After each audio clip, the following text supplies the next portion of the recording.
Inicialmente, eu acho que nós temos que encarar como muito positivas as manifestações da juventude brasileira, né? Ela vem às ruas inicialmente pelo tema do transportes, né? E o Juca, que mora lá no fundo da Zona Sul, sabe o quão dramático é o transporte em São Paulo. Um transporte ruim, caro, desumano.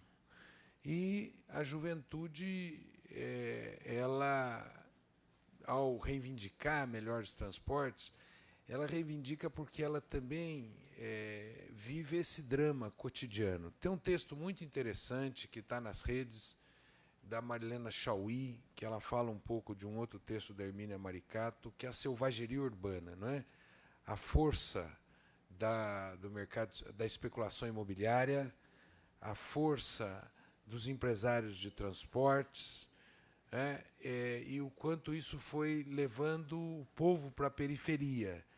E a força do carro que vai levar o transporte individual e esse carro que faz com que se trave as cidades brasileiras. Elas estão travadas. E, portanto, o tema do transporte é um tema muito importante.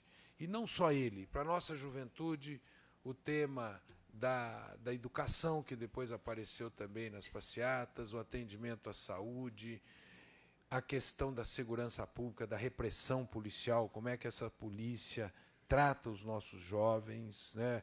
E o que se falou foi muito de bala de borracha nessas manifestações, mas os nossos jovens são tratados com bala de verdade, né? A letalidade da nossa polícia é muito grande. Portanto, nós temos que, em primeiro lugar, dizer o seguinte: essa luta é justa, né? Em segundo lugar, notar um pouco o que a BA falou, né? Essa luta vem depois de uma série de mudanças que estão acontecendo na sociedade brasileira.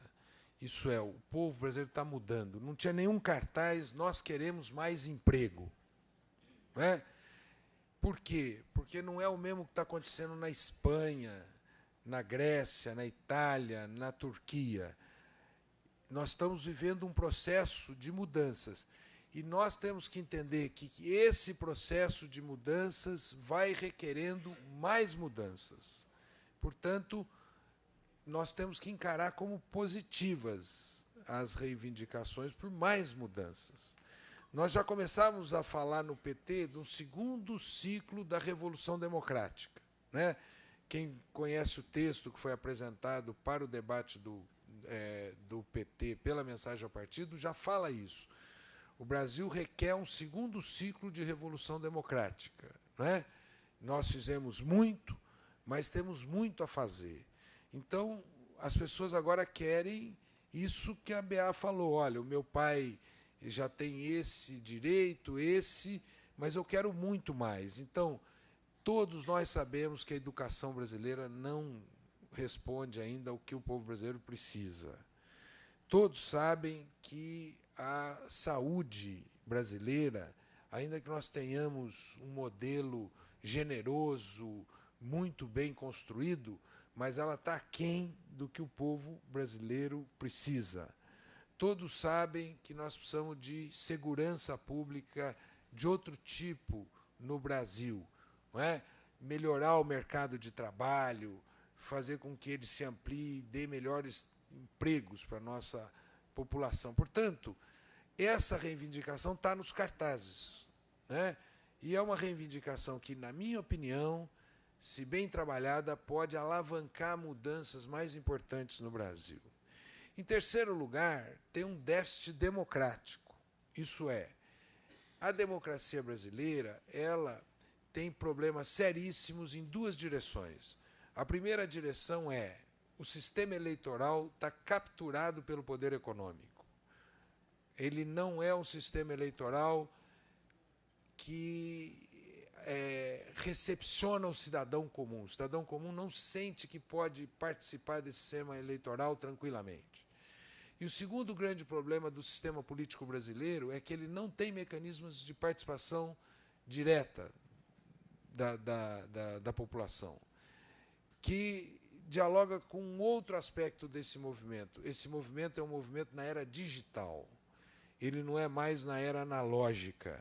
Da nossa velha participação, que a gente fazia os panfletinhos no mimeógrafo, a reuniãozinha. Agora nós estamos noutra era digital, né? E, portanto, a democracia nossa não dialoga com instrumentos de democracia direta. O cidadão vota nas pessoas. O cidadão nunca vota em temáticas. Ele não vota lá se eu sou favorável a isso, contrário àquilo, etc. Não tem uma democracia de alta intensidade no Brasil.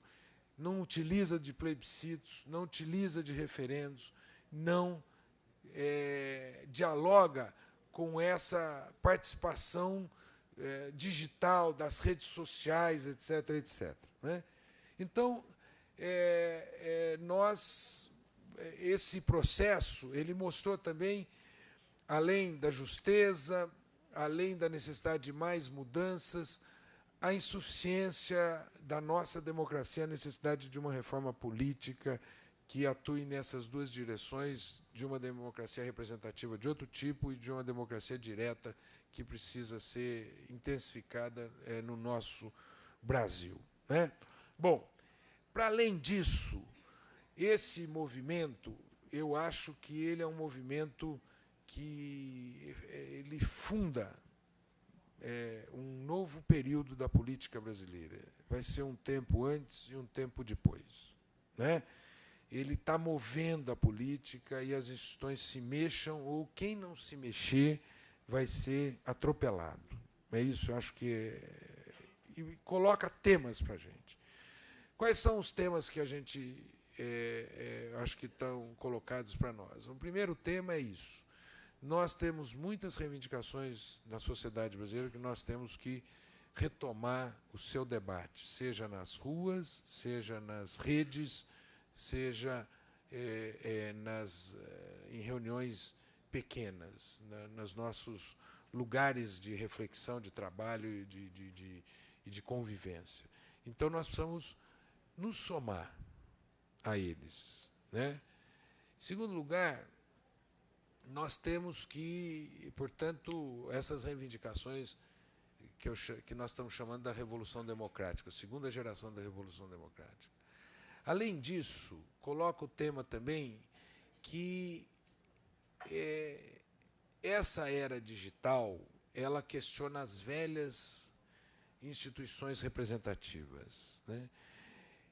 De um lado, elas vão ter que se atualizar, o parlamento tem que se atualizar, os partidos têm que se atualizar, os sindicatos têm que se atualizar, as entidades estudantis têm que se atualizar, até porque, na época anterior, não era diálogo. Um falava para o outro. Por exemplo, nessas passeatas não tem caminhão.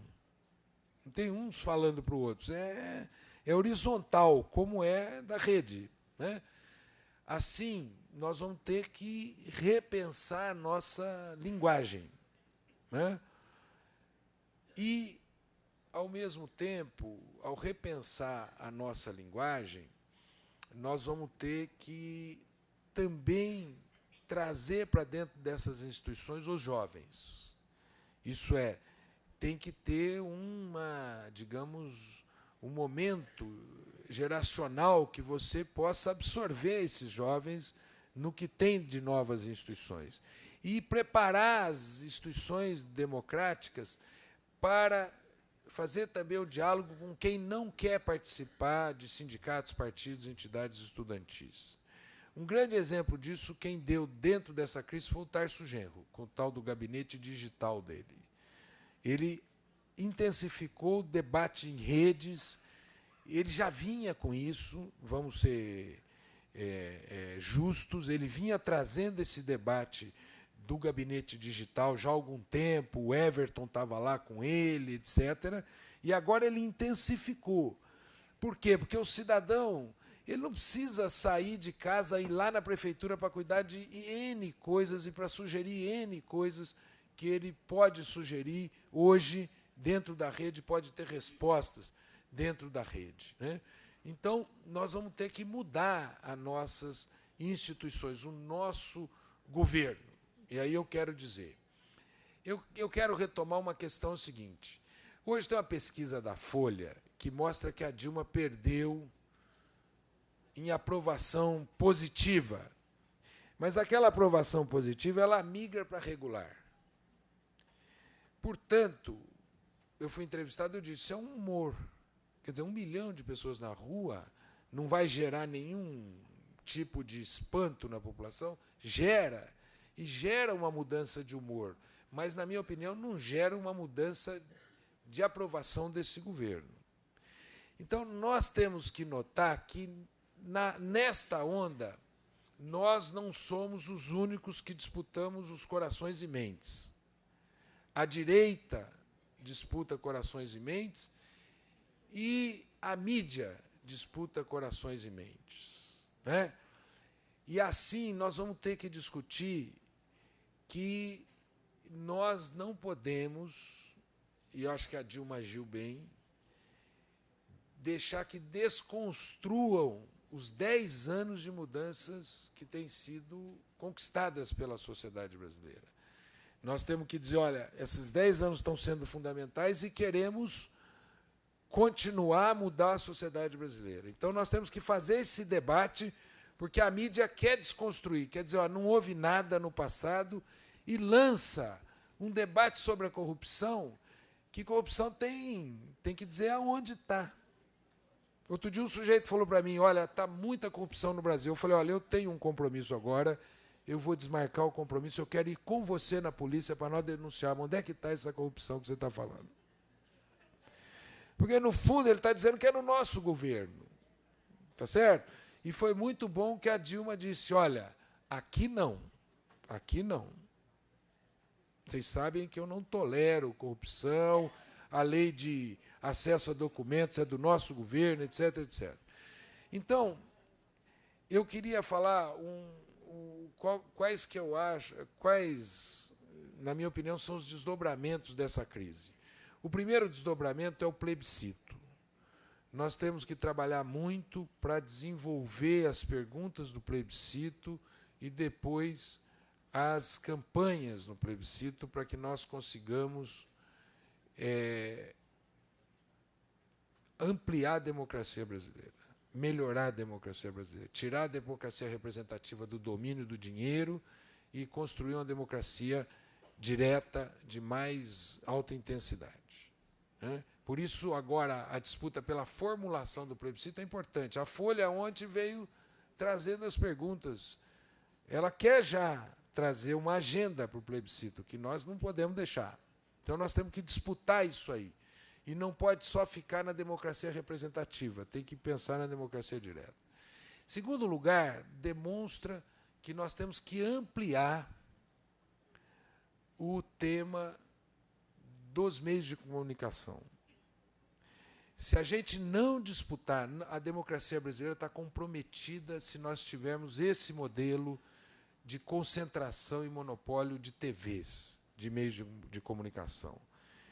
Eles dizem, olha, questionam o Congresso, questionam os partidos, questionam os sindicatos, só que eles tiraram a logomarca do microfone deles. Parte dessa molecada não admite a Globo, não é isso? Mas eles querem colocar a agenda deles dentro dessas reivindicações. Então, eu acho que esse é o segundo tema. Nós temos que alargar a democratização dos meios de comunicação de massa, ter mais pessoas que falem nas televisões, ter mais acesso a concessões para mais grupos de televisão, de rádio, para que a gente possa ter um país que você ouça outras vozes. Um terceiro tema são os nossos governos. O governo da Dilma, e eu falaria aqui do governo do Haddad. O governo da Dilma, na minha opinião, ele tem que, em primeiro lugar, fazer muito diálogo. Em segundo lugar, retomar a boa relação com os movimentos do nosso campo político. Trabalhadores, indígenas, sem terra, todos esses segmentos, LGBT, mulheres, certo? Em terceiro lugar, o governo da Dilma tem que mudar sua comunicação. A comunicação do governo dela é analógica. É analógica. Em quarto lugar, nós temos que politizar. Nem todos são nossos amigos. Nós temos amigos e temos adversários. Quer fazer mudança fiscal? Quer fazer mudança fiscal? Não vamos tirar de programa social, vamos criar um imposto sobre grandes fortunas? Vamos mexer no nó da questão? Tá certo? Vamos colocar em debate um novo marco de comunicação, em debate. Vamos discutir o que o Brasil precisa discutir, vamos apoiar, ampliar o programa de reforma agrária em relação ao latifúndio. Todo apoio ao governo da Dilma para baixar juros, mas nós temos que politizar o debate. Né?